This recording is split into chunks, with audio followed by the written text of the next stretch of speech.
प्यारी सासंग जी, आप सभी को प्यार भरी राधा स्वामी जी। सासंग जी, आज के सत्संग का विषय है कि क्या हिंदू होना या मुसलमान होना ही असली धर्म है, या सिख, ईसाई या कुछ और होना असली धर्म है, और धर्म से और शिक्षा का संबंध कब होगा। तो चलिए आज का सत्संग शुरू करते हैं। सत्संग शुरू करने से पहले एक विनम्र निवेदन है कि जो कोई भी व्यक्ति जिस किसी को भी इस चैनल में डले हुए सत्संग पसंद नहीं है या कोई भी आपत्ति हो, वो इस चैनल को अनसब्सक्राइब करके अपना रास्ता देख सकता है और वो किसी और को सुन सकता है जिसे वो पसंद करते हो। तो मैं किसी को यहाँ पे बाध्य नहीं करता हूँ कि आपको इसी चैनल के सत्संग सुनने हैं, तथा फालतू कमेंट्स करके अपना और जो बाकी के लोग हैं उनका समय बर्बाद ना करें। फिर से माफ़ी चाहता हूँ अगर कोई भी मेरे से गलती हुई होगी तो चलिए आज जानते हैं आज के सत्संग का विषय और आगे शुरू करते हैं। धर्म से और शिक्षा का संबंध तब होगा जब धर्म का संबंध विचार से होगा, विश्वास से नहीं, और तब फिर वह हिंदू की ओर मुसलमान की शिक्षा नहीं रह जाएगी, तब वह धर्म की शिक्षा हो जाएगी। जब तक धर्म का संबंध विश्वास से है तब तक धर्म की कोई शिक्षा नहीं हो सकती। धर्म का नाम भला लिया जाए, वह हिंदू की शिक्षा होगी या मुसलमान की या ईसाई की या जैन की या राधा स्वामी की, ये कोई भी शिक्षा धार्मिक नहीं है, क्योंकि इस तरह से शिक्षित आदमी संकीर्ण हो जाता है, विराट नहीं। इस तरह से शिक्षित आदमी पक्षपातों से भर जाता है, विवेक उसका मुक्त नहीं होता बल्कि बंधा हो जाता है। इस तरह का व्यक्ति खोज करने में असमर्थ हो जाता है, क्योंकि जितने ज़्यादा विश्वास उतनी ज़्यादा खोज कठिन। खोज के लिए चाहिए मुक्त, विश्वास से स्वतंत्र चित्त, सब विश्वासों से मुक्त चित्त। लेकिन ये सारे धर्म तो सिखाते हैं कि जो संदेह करेगा वह नष्ट हो जाएगा। ये कोई धर्म नहीं सिखाते कि तुम विचार करो, क्योंकि हो सकता है कि विचार उन नतीजों पर ले जाए जो उनके नतीजों से मेल ना खाएं।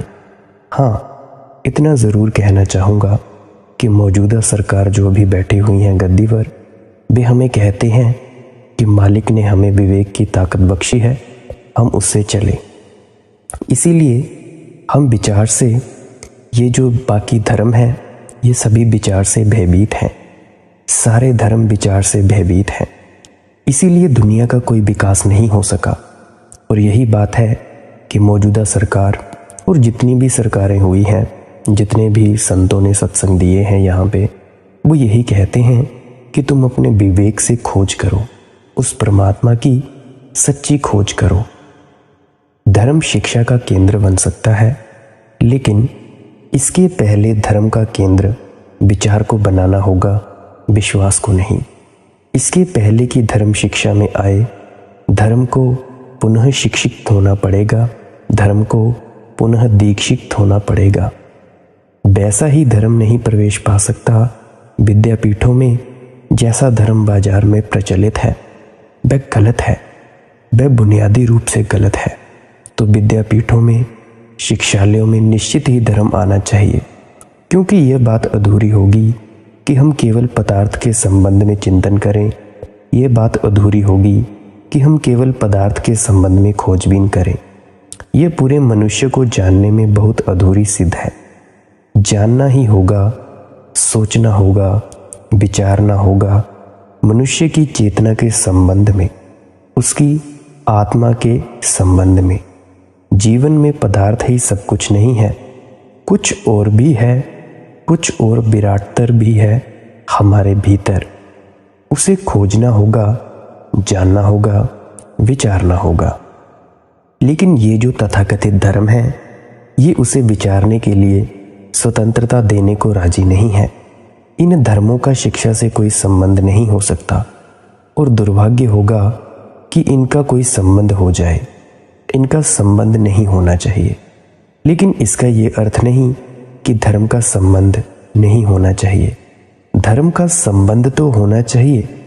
एक दिशा तो विज्ञान है बाहर, जो हमारा जगत है उसको हम खोज रहे हैं। एक दिशा धर्म है भीतर, हमारा जो जगत है उसे भी खोजना है। दो जगत हैं, एक हमारे बाहर है, एक हमारे भीतर है। राविया नाम की एक फ़कीर औरत थी। एक दिन सुबह उसके दरवाजे पर उसके एक मित्र ने कहा कि राबिया बाहर आओ, बहुत सुंदर सूरज उग रहा है, बड़ी सुंदर सुबह है, इतनी सुंदर प्रभात मैंने कभी नहीं देखी, बाहर आओ। राबिया ने कहा, मित्र मैं तुम्हें निमंत्रण देती हूँ कि तुम ही भीतर आ जाओ, क्योंकि तुम जिस सूरज को देख रहे हो और जिस सुबह को, मैं उसके बनाने वाले को भीतर देख रही हूँ। मित्र तुम भीतर आ जाओ। एक दुनिया है निश्चित ही बहुत सुंदर, और वे लोग नासमझ हैं जो बाहर की दुनिया के विरोध में मनुष्य को खड़ा करना चाहते हों। बहुत सुंदर है बाहर की दुनिया, और वे लोग मनुष्य के मंगल में नहीं हैं जो लोग उस दुनिया को कंडेम करते हों, उस बाहर की दुनिया को निंदा करते हों। बहुत सुंदर है बाहर की दुनिया, लेकिन और बड़ी सुंदर दुनिया भी एक भीतर है। बाहर की दुनिया पर जो रुक जाता है वह अधूरे पर रुक गया। शायद वह खजाने के बाहर ही रुक गया, शायद उसके बाहर की परत को, बाहर की देह को ही देखा और भीतर नहीं पहुंचा। भीतर और भी विराटतर और भी सुंदरतम कुछ है। धर्म उसकी खोज है, भीतर जो है मनुष्य के, समस्त के, प्रकृति के, उसकी खोज है धर्म। विज्ञान जो बाहर है उसकी खोज है, बाहर की खोज अधूरी है। भीतर की खोज से शिक्षा का ज़रूरी संबंध होना चाहिए। लेकिन जिन धर्मों को हम जानते हैं उनकी खोज भी भीतर की खोज नहीं है। वे बातें तो परमात्मा की ही करते हैं, लेकिन बातें एकदम झूठी मालूम पड़ती हैं। उनके मंदिर भी बाहर ही बनते हैं और मस्जिदें भी बाहर ही बनती हैं, और उनकी मूर्तियां भी बाहर ही खड़ी होती हैं, और उनके शास्त्र भी बाहर हैं, और उनके सिद्धांत भी बाहर हैं, और इन बाहर की चीज़ों पर वे लड़ते भी देखे जाते हैं। उनका आग्रह भी है इन पर वे भी मनुष्य को भीतर नहीं ले जाते। एक निग्रो एक चर्च के द्वार पर एक दिन सुबह सुबह गया और उसने प्रार्थना की उस चर्च के पुरोहित से कि मुझे भीतर आने दे। लेकिन निग्रो काली चमड़ी का आदमी और सफ़ेद चमड़ी वाले लोगों के मंदिर में कैसे जा सकता है? ये जो भीतर की बातें करते हैं ये भी चमड़ी को देखते हैं कि वह काली है या गोरी। ये जो परमात्मा की बातें करते हैं वे भी देखते हैं कि ब्राह्मण है या शूद्र, या हिंदू है या मुसलमान। उस चर्च के पादरी ने कहा कि मित्र क्या करोगे मंदिर में आकर भी? जब तक मन शांत नहीं है तब तक क्या करोगे आकर? जमाना बदल गया है, इसीलिए पुरोहित ने अपनी भाषा बदल दी है। पहले भी रोकता था वह, लेकिन पहले वह कहता था कि हट शूद्र, यहाँ कहाँ तुझे प्रवेश। लेकिन अब जमाना बदल गया है, उसे अपनी भाषा बदलनी पड़ी। रोकता वह अब भी है। उसने ये नहीं कहा कि शूद्र यहाँ से भाग जाओ, उसने कहा कि क्या करोगे मंदिर में आकर भी? जब तक मन ही शांत नहीं है तो परमात्मा को कैसे जानोगे? ये बात उसने उस निग्रो से कही। लेकिन सफ़ेद चमड़ी के लोग जो रोज़ आते थे उनमें से किसी से भी कभी भी उसने ये नहीं कहा था। जैसे उन सबके मन शांत हो गए हों। वह निग्रो सीधा होगा इसीलिए चला गया। सीधा होगा तभी तो वह भगवान को खोजने किसी चर्च में गया था। अगर सीधा ना होता तो क्यों किसी चर्च में जाता? भोला भाला होगा, ना समझ ही होगा। नहीं तो किसी चर्च से भगवान का क्या संबंध है? अपने भीतर जाता, चर्च में क्यों जाता? लौट गया। कोई 10-5 दिन बीत जाने के बाद वह पुरोहित, चर्च का पादरी उसे रास्ते पर मिला और पूछा कि मित्र फिर दिखाई नहीं पड़े? उस निग्रो ने कहा, मैंने रात जाकर परमात्मा से प्रार्थना की कि मेरे हृदय को शांत कर, मेरे मन को शांत कर, ताकि मैं तुझे जान सकूं और तुझसे मिल सकूं। रात मुझे एक सपना आया और भगवान मुझे दिखाई पड़े और उन्होंने मुझसे पूछा कि तू किस लिए उस चर्च में जाना चाहता है? मुझसे मिलने? तो बिल्कुल पागल है। 10 साल से मैं खुद ही कोशिश कर रहा हूँ, वह पादरी मुझे चर्च के भीतर घुसने नहीं देता। जहाँ मैं नहीं जा सकता हूँ वहाँ तू जा सकेगा, ये बात बहुत ही कठिन है। इन मंदिरों में और मस्जिदों में और इनके आग्रह करने वाले लोगों में बाहर के प्रति इतनी आस्था है, इतना आदर है कि ये भीतर के प्रति जानकर हों ये संभव नहीं मालूम होता। मंदिर और मस्जिद तो शिक्षा से नहीं जुड़ सकते हैं, नहीं जुड़ने चाहिए, लेकिन हाँ, भीतर जाने का कोई द्वार, भीतर जाने का कोई मार्ग ज़रूर, उसके बिना शिक्षा एकदम अधूरी है, एकदम ही अधूरी है। कभी मैं देखता हूँ कि इन शिक्षालयों में मंदिर बनाने की योजनाएं चलती हैं, वे गलत हैं।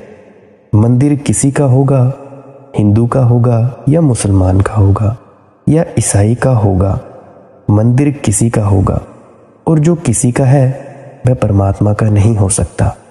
परमात्मा का मंदिर भी है, लेकिन वह ईंट और पत्थरों से नहीं बनता। परमात्मा का मंदिर भी है, लेकिन बाहर जो स्थान है उस पर जगह घेर कर नहीं बनता। मनुष्य के भीतर जो है चेतना उससे निर्मित होता है, और वही निर्मित होता है स्थान में नहीं, जगह में नहीं, आत्मा में। बाहर नहीं, भीतर, अंतस में। तो अंतस में परमात्मा का मंदिर बने, इस तरफ शिक्षा की दृष्टि न होगी तो शिक्षा बहुत अधूरी होगी, बहुत ही अधूरी होगी। और अब तक सारी शिक्षा अधूरी रही है, और इसीलिए अब तक सारी शिक्षा एक लंबी असफलता से ज़्यादा नहीं है। 20-25 वर्ष की उम्र तक हम शिक्षित करके युवक को दुनिया में भेजते हैं, वह एकदम अधूरा आदमी होता है। उसे जीवन में जो भी केंद्रीय है उसका कोई पता नहीं होता, जीवन में जो भी मूल्यवान है उसका कोई भी पता नहीं होता। जीवन में जो शूद्र है वह केवल उसकी गणना सीख कर ही आता है, और तब 25 वर्ष तो उसने शूद्र को सीखने में गंवाए होते हैं, शेष जीवन उस शूद्र के व्यवहार में गंवा देता है। सम्यक शिक्षा धर्म विहीन नहीं हो सकती, क्योंकि सम्यक शिक्षा मनुष्य के अंतःकरण की शिक्षा ही होगी। क्या है हमारे भीतर और कैसे वह शिक्षित हो सकता है? क्या कुछ सिद्धांत हम सिखाएं?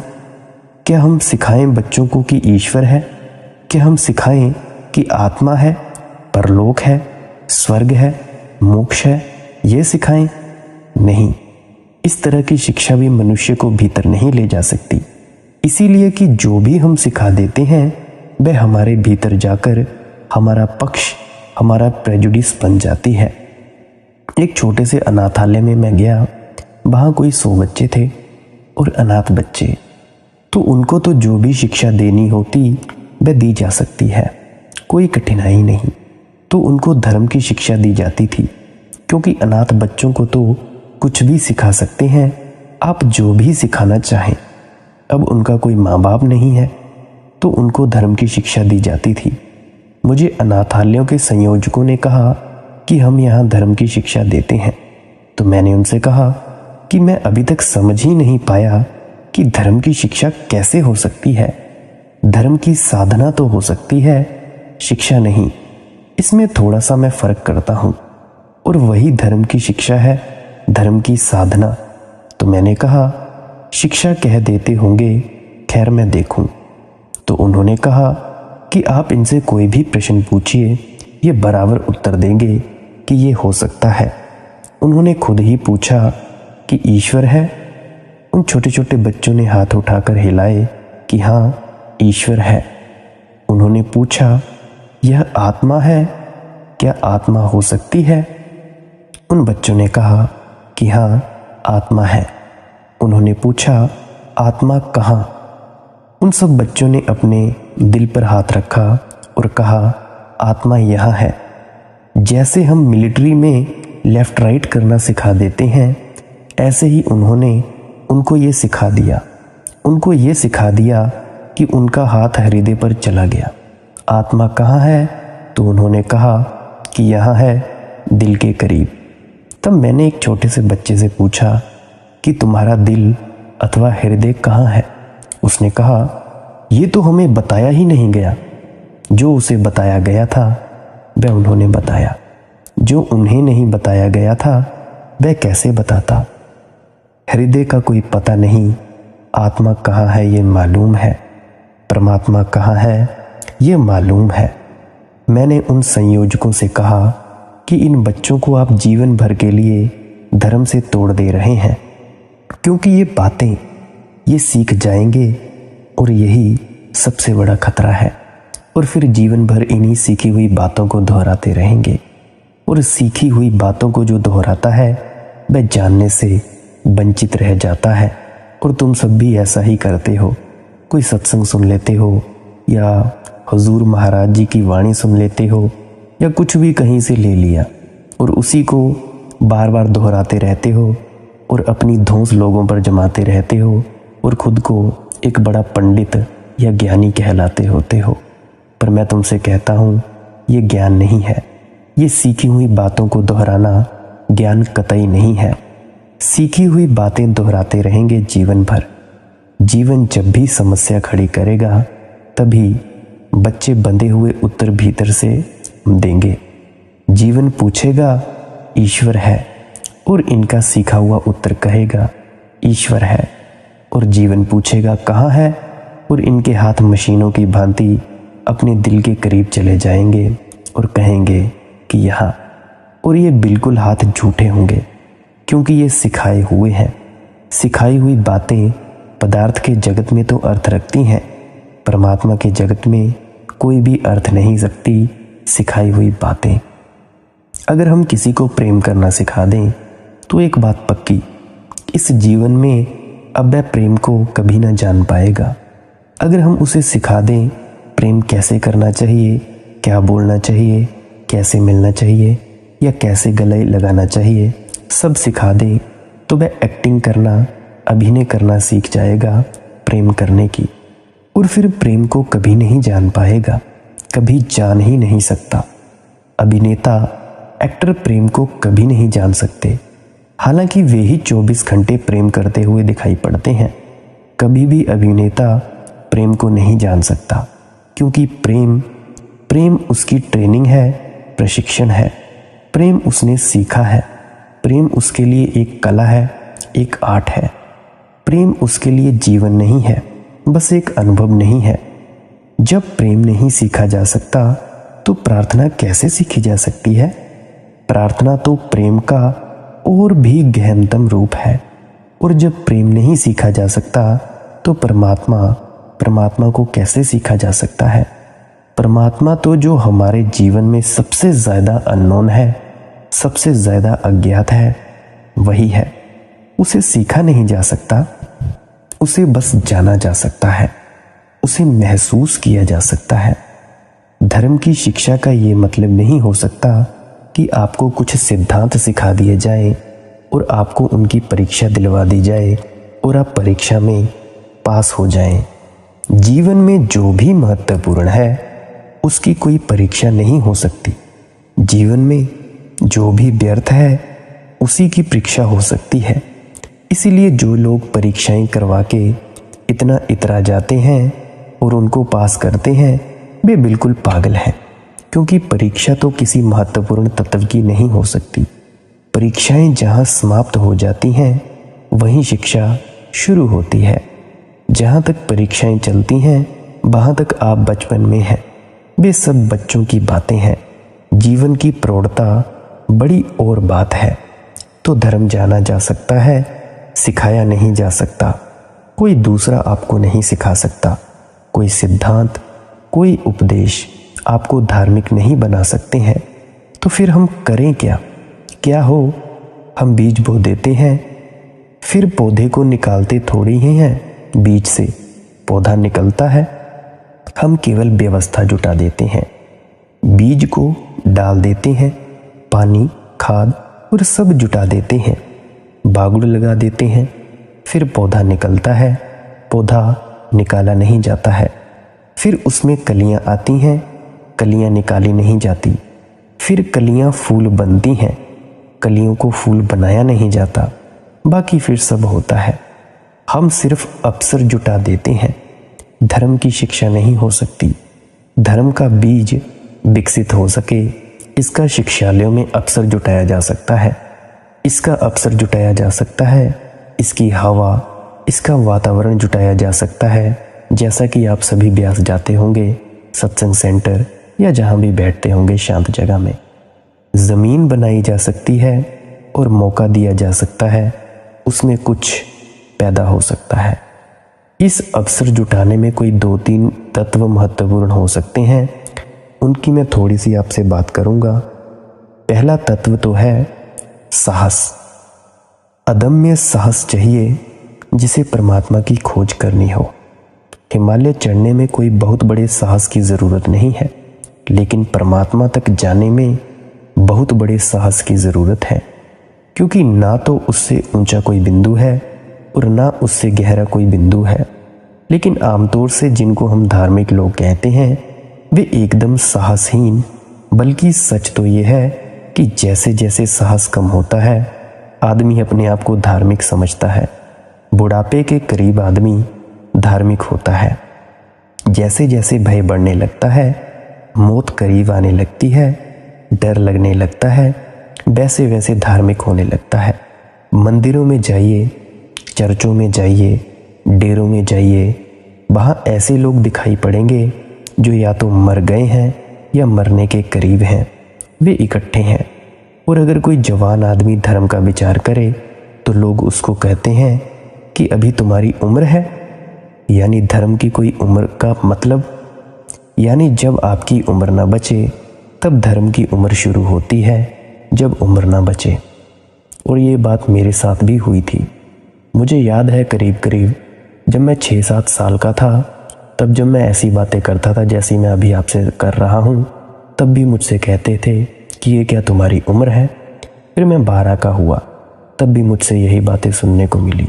जब मैं 15 का हुआ तब भी मुझे ऐसा ही कहा गया।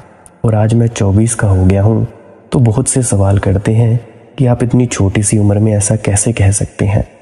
पर मैं तुम सबसे कहना चाहता हूँ कि धर्म को सीखने की, धार्मिक होने की कोई उम्र नहीं है।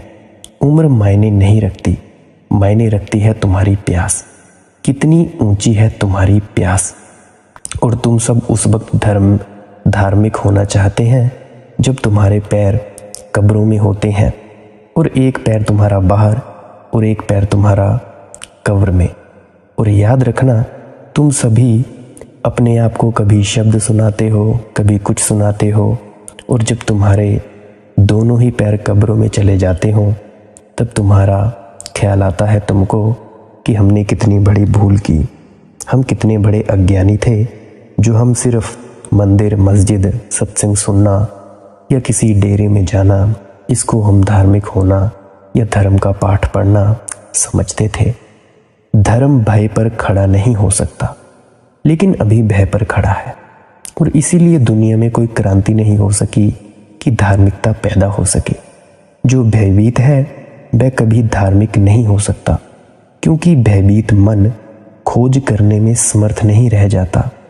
अभय चाहिए, एकदम फियरलेसनेस चाहिए, यानी उस सीमा तक अभय चाहिए कि अगर परमात्मा को भी इनकार करना पड़े तो इनकार किया जा सके। उस सीमा तक अभय चाहिए। इसीलिए नास्तिकता को मैं आस्तिकता की पहली सीढ़ी कहता हूँ। जो आदमी नास्तिक ही नहीं हो सकता वह कभी आस्तिक नहीं हो सकेगा, कभी आस्तिक नहीं हो सकता।